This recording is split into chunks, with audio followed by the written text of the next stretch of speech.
A very good morning, students. Welcome back SST online class. Students, in the last period we had completed our lesson number 15, our rights and duties. Okay, now in this video we are going to discuss the exercise of this lesson. So first of all, open your textbook and page number 125. ठीक है, अब ये जो objective question है ये आपको text book में ही solve करने हैं. ठीक है, देन जो क्वेश्चन आंसर्स है वो आपको कॉपी में राइट डाउन करने हैं और सबसे पहले तो आपको हार्ड वर्ड्स करने हैं. ठीक है, अब देखो, tick the correct answer. In which year India became independent. हमारा इंडिया कब इंडिपेंडेंट हो गया था? तो ऑप्शन है सी 1947. तो उसके सामने आपको टिक करना है. ठीक है, then who was the first president of India. India के फर्स्ट प्रेसिडेंट कौन थे? तो हमारा जो सेकंड ऑप्शन है डॉक्टर राजेंद्र प्रसाद, उसके सामने आपको टिक करना है. देन थर्ड है which among the following term means all the people are free to choose religion of their choice. तो यहाँ पे ऑप्शन क्या है? सेक्युलर. ठीक है, मतलब सभी लोग जो भी धर्म का पालन करना चाहते हैं वो अपनी मर्जी से कर सकते हैं. तो सेकेंड पे आपको टिक करना है. ओके, अब टिक द करेक्ट ऑप्शन, इसमें ट्रू फॉल्स नहीं है. ठीक है, लेकिन जो हमारे कुछ क्विक रिवीजन के वगैरह क्वेश्चंस होते हैं वो मैं आपको एक्स्ट्रा क्वेश्चन देती हूँ. ठीक है, जैसे अभी ये देखो. ठीक है, सबसे पहले तो आपको इस लेसन के हार्ड वर्ड लिखने हैं कॉपी में, ऐसे 3 कॉलम में लिखना है. देन जो क्विक रिवीजन है, ठीक है, अब यहाँ पे क्विक रिवीजन में ट्रू फॉल्स नहीं है, नेम द फॉलोइंग नहीं है, क्वेश्चन आंसर्स है. तो वो क्वेश्चन आंसर्स मैंने यहाँ पे राइट डाउन किए हैं, ये एग्जाम में आ सकते हैं. ठीक है, तो आपको वो लिखना है. Who was the president of constitution assembly. तो डॉक्टर राजेंद्र प्रसाद. ठीक है, then when did the constitution of India come into effect. जो हमारा कॉन्स्टिट्यूशन है, संविधान, कब लागू हुआ था? 26 जनवरी 1950 को. List any 2 fundamental rights. हमें कोई भी 2 फंडामेंटल राइट्स लिखने हैं. ठीक है, एनी जो आपको पता है. Right to equality, right to freedom. ठीक है, ये 2 मैंने लिखे हैं. नाउ द नेक्स्ट है लिस्ट एनी 2 फंडामेंटल ड्यूटीज़. अब 2 फंडामेंटल ड्यूटीज़ कौन सी है वो यहाँ पे राइट डाउन करनी है. Take care of republic property, take care of public property and protect the unity of our country. ये 2 ड्यूटीज़ है हमारी जो हमें करना है एज अ इंडियन होकर. ठीक है, लिस्ट एनी 2 डायरेक्टिव प्रिंसिपल्स. कौन से हैं? तो make sure that everyone can earn a livelihood. सबको अपने जीने के लिए जो रोजगार मिल रहा है या नहीं मिल रहा है. देन है प्रोटेक्ट हिस्टोरिकल मॉन्यूमेंट्स. जो भी हमारे ऐतिहासिक वास्तु है उनकी हमें रक्षा करनी है. ठीक है, ये हमारे डायरेक्टिव प्रिंसिपल्स है. ठीक है, अब कुछ मैंने इस लेसन पर एक्स्ट्रा क्वेश्चन भी आपको दिए हैं, जैसे कि who was the chairman of the constitution drafting committee. कौन थे? Yes, doctor BR Ambedkar. Okay, इन्होंने हमारा कॉन्स्टिट्यूशन लिखा. ठीक है, when did India became independent. हमारे टिक द करेक्ट ऑप्शन में ही था, है ना. हाँ, लेकिन अगर क्वेश्चन में पूछा जाए तो हम इस प्रकार पूछ सकते हैं. एंड आंसर क्या लिखना है आपको? On 15 August 1947. Okay, now the जो हमारे टेक्स्ट बुक में है क्वेश्चन आंसर्स. ठीक है, आंसर द फॉलोइंग क्वेश्चंस. अब व्हाट इज अ कॉन्स्टिट्यूशन. क्या होता है कॉन्स्टिट्यूशन? तो आंसर में क्या लिखोगे आप? A constitution is a set of laws.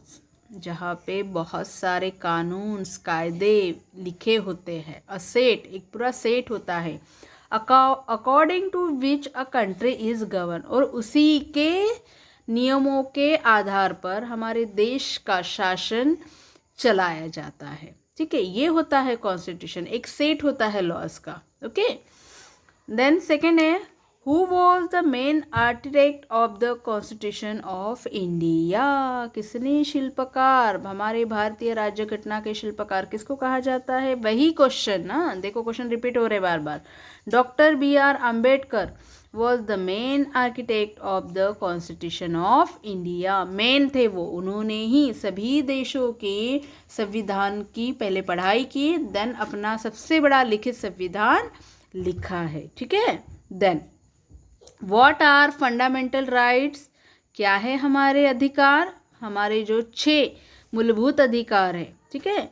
Fundamental rights उसको डिफाइन करना है हमें, तो क्या लिखोगे, fundamental rights are certain freedom given to the citizen of the country and are also protected by the court of justice। हमें हमारे संविधान ने कुछ मूलभूत अधिकार दिए हैं कि एज अ इंडियन करके हमें यहाँ पे स्वतंत्र रूप से कैसे रहना है, हमारा अस्तित्व जो इस देश में है, ठीक है।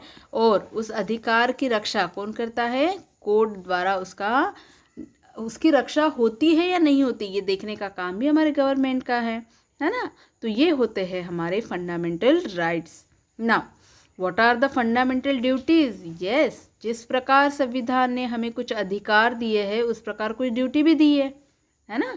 कुछ पाना है तो कुछ करना ही होगा हमें, तो हमारी ड्यूटीज क्या है एज ए इंडियन करके, तो fundamental duties are the responsibilities, yes, जिम्मेदारी है हमारे ऊपर हमारे देश की, हमारे देश का नाम कैसे रोशन हो, ये जिम्मेदारी है हमारे ऊपर। तो responsibilities that should be shouldered by the citizen of India, India के हर व्यक्ति के कंधों के ऊपर ये जिम्मेदारी है कि यस, हमारे देश का नाम हमेशा आगे ही रहे, प्रगति पथ पर ही रहे, ये होती है हमारी जिम्मेदारी। Example, respect the national flag of India, yes, हमें हमारे देश का जो फ्लैग है, क्या है, तिरंगा, यस, इसका हमेशा सम्मान करना है, ओके। कभी भी आप फ्लैग इधर उधर नहीं फेंकना, जब आप 15 अगस्त या 26 जनवरी को लेते हो तो ओके, हमेशा उसका रिस्पेक्ट करना है, ये आपकी जिम्मेदारी है एज अ इंडियन करके, okay. Now what are directive principles, क्या है हमारे मूलभूत तत्व जिससे हमारे देश के जो भी लीडर्स लोग हैं पॉलिटिकल्स, वो अपने देश का राज्यकारभार करते हैं।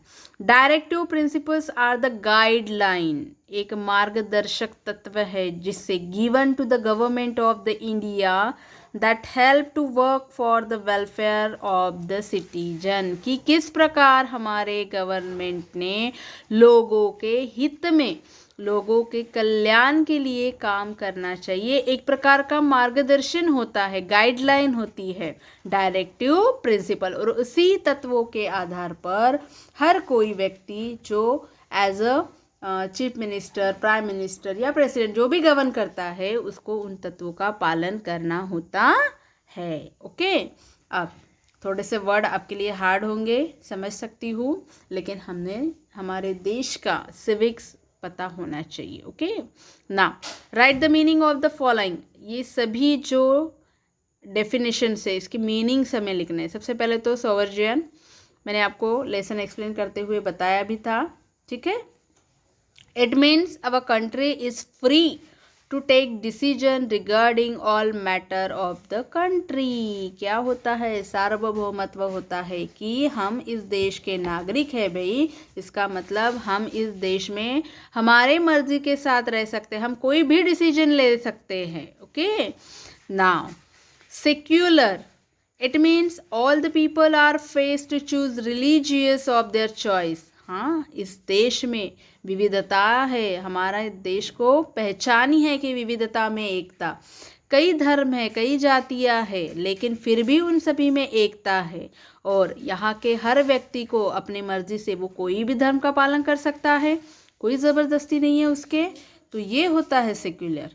Now democratic, it mean the government is elected by the people of the country, जो भी हमारे देश के ऊपर शासन करता है उनको हमने ही चुन के दिया है एज इलेक्शन के द्वारा, यस, तो हम हमारे प्रतिनिधित्व खुद चुन कर देते हैं, कोई यहाँ पे हुक्मशाह नहीं है, कोई तानाशाही नहीं है, हम खुद अपना वोटिंग देते हैं। जो भी इंसान 18 ईयर के ऊपर हो गया है उसे एक अधिकार मिलता है वोट करने का, और वो अपना प्रतिनिधित्व, अपना लीडर खुद चुन सकता है, ठीक है। तो लोकतंत्र है हमारे देश में।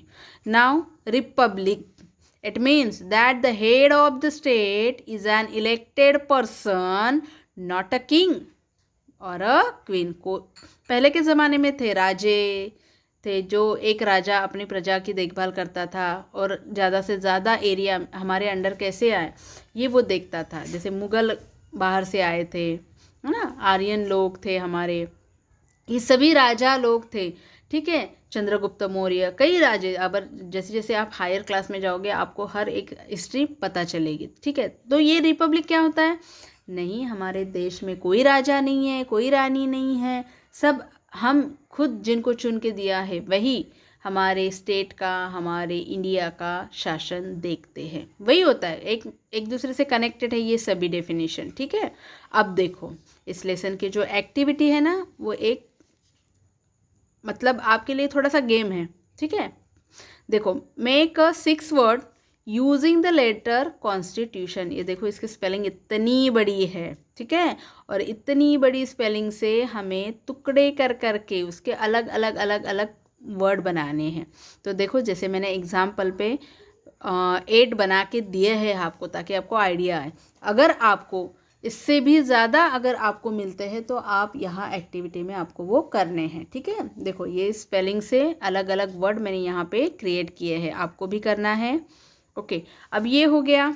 नेक्स्ट है हमारा अनस्क्रैम्बल द फॉलोइंग वर्ड्स। अब देखो थोड़ा सा जिगजैग है, पजल है, ठीक है। मैंने यहाँ पे कुछ वर्ड्स आपको जंबल करके दिए हैं, इधर उधर कर दी उनकी स्पेलिंग, ठीक है। तो आपको क्या करना है, उनकी करेक्ट स्पेलिंग यहाँ पे तैयार करनी है, उससे एक नया वर्ड आपको मिलेगा, ठीक है। एक सही मीनिंग वाला वर्ड यहाँ पे बन जाएगा। और ये सभी जो वर्ड्स है ये हमारे लेसन से रिलेटेड है, ठीक है। जैसे देखो मैंने यहाँ पे सभी स्पेलिंग जंबल कर दी है। IHGTRS, उससे क्या वर्ड बन गया? राइट्स, हमारे राइट्स, ड्यूटीज, प्रिंसिपल्स, जो भी वर्ड्स है, ठीक है। देन है PBICUL, उसका सही करेक्ट वर्ड क्या बन गया? Public, PUBLIC। Then CUSEARL, secular बना दिया मैंने उसको, correct word SECULAR, okay. Spelling वही पे है, बस उसको इधर उधर उसका सीक्वेंस बदल दिया गया है, ठीक है। देन है UDITSE, इससे क्या वर्ड बन गया? Duties, DUTIES, okay. Now next है ALFG, क्या बन जाएगा? बहुत इजी वर्ड है, यस, हमारा नेशनल फ्लैग। फ्लैग किस पे? नेशनल नहीं है, ओनली फ्लैग है, ठीक है। देन है NDIII, अब देखो यहाँ पे दो दो आए है ना, और NDA, तुरंत पहचानना होगा ये आपको वर्ड, क्योंकि हम इस कंट्री में रहते हैं। यस, ये है हमारे कंट्री का नेम, इंडिया, INDIA, ओके। तो ऐसे कुछ एग्जाम्पल आएंगे आपको एग्ज़ाम में, आपको पूरा प्रिपेयर करना है। और एग्ज़ाम आपकी तो पता है आपके स्कूल में होने वाली है ना, और अभी से आप लर्निंग स्टार्ट कर दो। देन अब आप 4th में गए हो तो अब आपको मैप की भी प्रैक्टिस करनी है।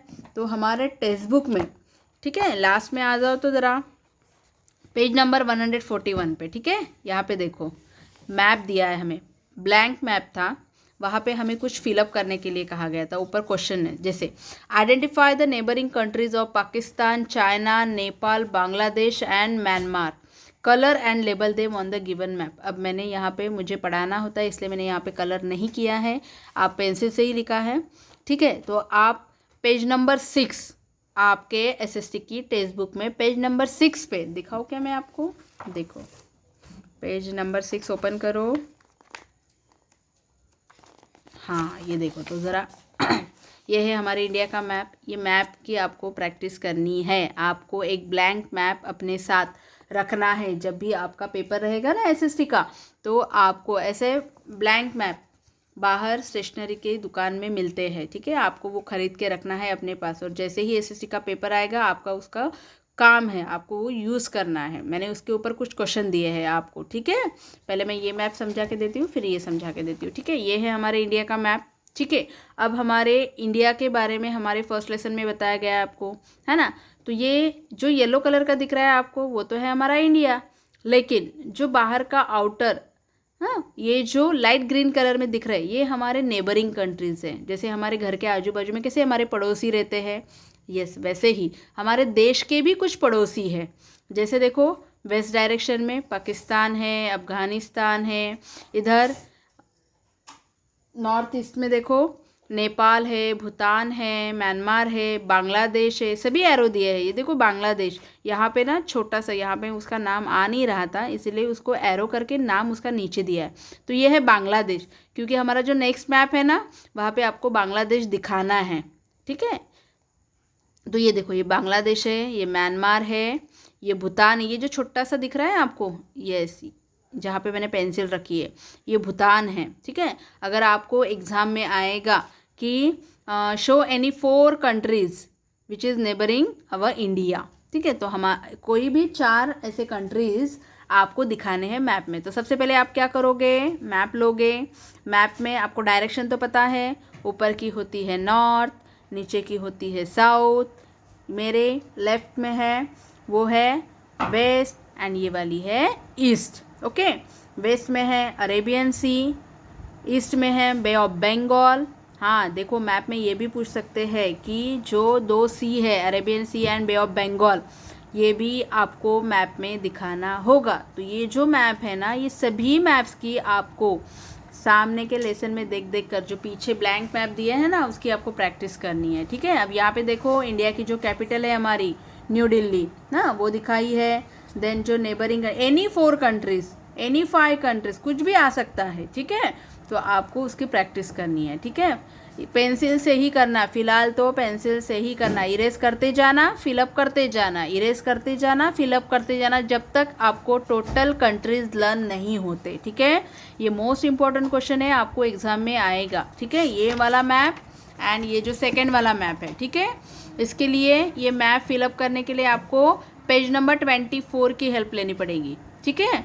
तो अब ये आपको सामने लेसन में देख देख के ये भी आपको फिलअप करना है, आपको खुद करना है, तो ही आपकी मैप की प्रैक्टिस होगी ना, है कि नहीं। तो सबसे पहले तो आपको डायरेक्शन पता होना चाहिए, Arabian sea, bay of Bengal and हमारी जो कैपिटल है, ठीक है।